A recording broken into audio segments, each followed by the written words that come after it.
Assalamualaikum, my dear students of LGS Quetta. How are you all? I hope everyone is doing well. I hope you all are enjoying your Ramadan days and you are fasting and just doing spiritual works and worshipping your Almighty Allah. Pray for your teachers and everyone in this world who is like helping you and who is around you. So, how are you, my students? Today I have brought this video. I have made this video for my grade 8 students, Cambridge. Okay, subject English literature. So this is another English literature's lesson, one of the lessons of English literature. We all know that we are dealing with Macbeth. Okay, Macbeth, Shakespeare's tragic play, that is Macbeth. Okay, and today we are dealing with Act 3, Scene 4. So I have the summary and I have modern text and their translation in the old text and is modern text translation. I will share that file with you, okay, on WhatsApp. And after that, I will also share the summary with you. So let's begin with the summary itself. Okay, in Act 3, Scene 4, Macbeth and Lady Macbeth host a banquet for the lords at court as the king and queen greet their guests. One of the murderers arrives with blood on his face. Macbeth talks to him, and the murderer tells him that Banquo is dead. That but that Fleance escaped. Okay, Macbeth decides he will pursue Fleance later and returns to his banquet. During the banquet, Macbeth sees Banquo's ghost. Okay, Macbeth sees Banquo's ghost enter and sits in his own place at the table. The others do not see the ghost, so they are confused. Why? Macbeth asks, which of you has done this? The lords think Macbeth is ill when he addresses the ghost directly. Lady Macbeth tries to cover for him, but scolds her husband for being unmanly and letting his fear and guilt the better of him. Macbeth speaks again to the ghost, and ghost leaves. Macbeth tries to cover by proposing a toast to the uh, to Banquo shortly after the ghost returns and Macbeth orders him to leave. At this point, his behavior is as spoiled at banquet. Even though the ghost leaves and Lady Macbeth makes excuses, the party breaks up after the lords leave. Okay, it's the short summary of the Act 3, Scene 4.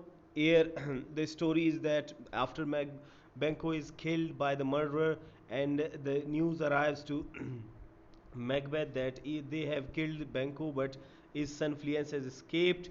So now Macbeth is happy with his guests, but suddenly he sees the ghost. Okay, that's a kind of hallucination and a kind of imagination in his mind that he fears Banquo and now he fears his ghost.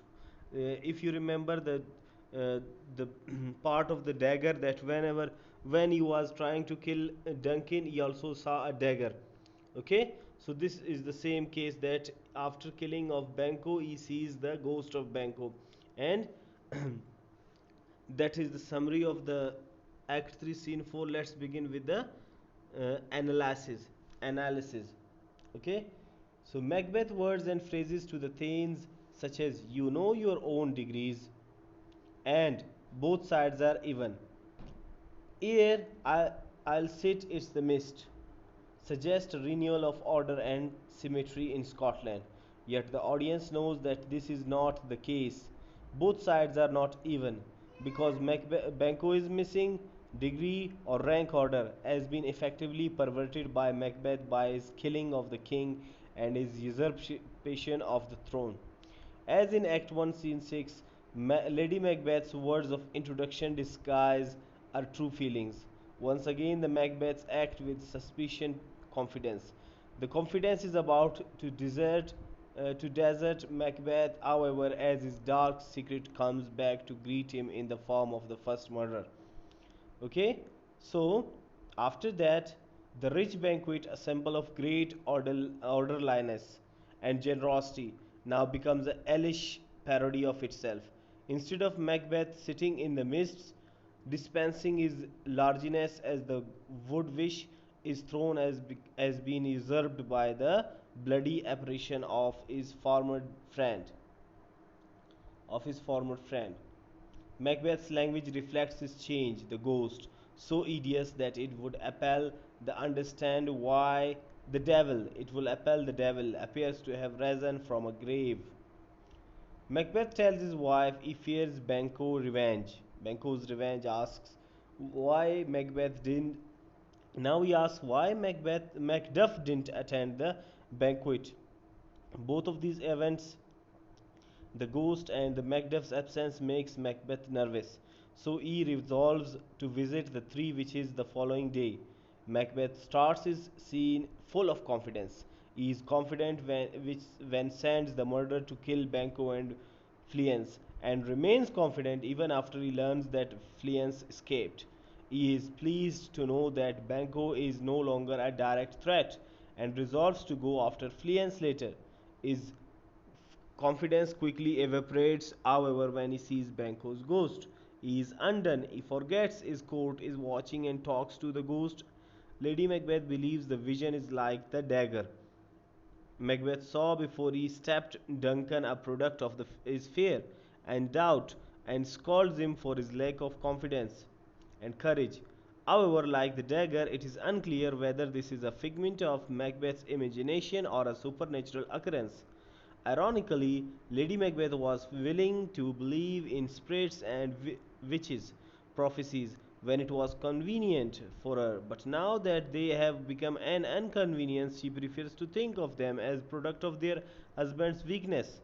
His weakness forces her to take charge of making excuses for Macbeth's illness, but she does, even if she does, she can tell their position is slipping. Okay, now in this act, as you all may have understood that Macbeth has done another deed, okay, another evil deed. First he killed Duncan, now he has sent men to kill Banquo, and they have successfully killed Banquo, but his son Fleance has escaped. Okay, now Macbeth still fears that Fleance someday will take his throne away from him because it is a prophecy. And he tells his wife that tomorrow he will go to see the witches and ask them about the further prophecies. It is the summary and analysis. Just reread them, and I will send you the questions. Write the answers of the question and send me in the Google Classroom. Thank you so much.